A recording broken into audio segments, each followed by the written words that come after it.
ঠাকুর শ্রী রামকৃষ্ণ বলেছেন, দিব্য চক্ষু চাই, মন শুদ্ধ হলেই সেই চক্ষু হয়। কুমারী হল শুদ্ধ আধার। কুমারী পূজা হল তন্ত্রশাস্ত্র মতে অনাধিক 16 বছরের অরাজস্বালা কুমারী মেয়ের পূজা। বিশেষত দুর্গাপূজার অঙ্গরূপে এই পূজা অনুষ্ঠিত হয়।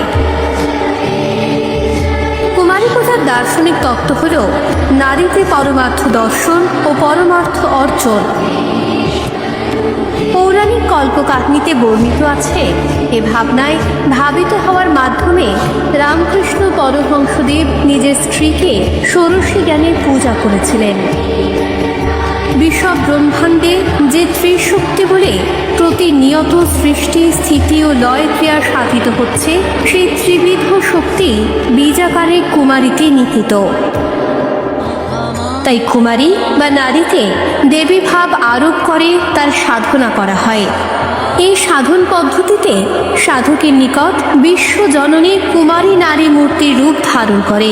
তাই তার নিকট নারী ভোগ্যা নয়, পূজ্যা।